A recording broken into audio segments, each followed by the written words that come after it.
Hello guys, നമുക്കിന്ന് Manjeri hospital വരെ ഒന്ന് പോയാലോ. അങ്ങനെ ഞാനിതാ മഞ്ചേരി ഹോസ്പിറ്റലിൽ എത്തിയിട്ടുണ്ട് കേട്ടോ. ഒരു ഡോക്ടർ അപ്പോയിൻമെൻറ്റ് ഉണ്ടായിരുന്നു.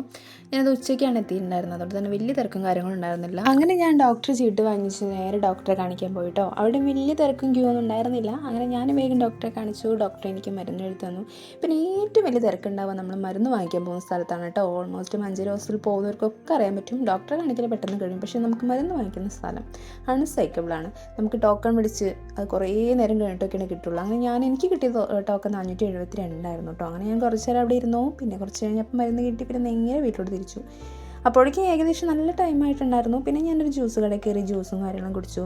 പിന്നെ നേരെ വിട്ടു നമ്മൾ ബസ് സ്റ്റോപ്പിൽ ഇരുന്ന് അവിടെയും കുറേ നേരം ലേറ്റായിട്ടോ. കാരണം ബസ് ഉണ്ടായിരുന്നില്ല ഞങ്ങളെ ഇവിടേക്കുള്ള.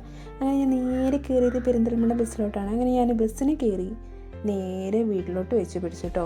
പിന്നെ ഞാൻ പോയത് എന്താണെന്ന് വെച്ചാൽ, എൻ്റെ ചുണ്ടിലിതായി കണ്ടില്ലേ ഒരു കറുത്ത പാടുണ്ടായിരുന്നു. അത് കാരണം ഇപ്പോഴത്തെ നമ്മളൊരു സിറ്റുവേഷൻ അനുസരിച്ചിട്ട് അങ്ങനത്തെ പാടുകളൊക്കെ ഉണ്ടെങ്കിൽ നമ്മൾ ശ്രദ്ധിക്കണം. അപ്പോൾ എല്ലാവരും എന്നെ പറഞ്ഞ് പേടിപ്പിച്ചത് ഞാൻ പോയതാണ്. എന്നാൽ ഡോക്ടർ എന്തായാലും മരുന്ന് കാര്യങ്ങളൊക്കെ തന്നിട്ടുണ്ട്.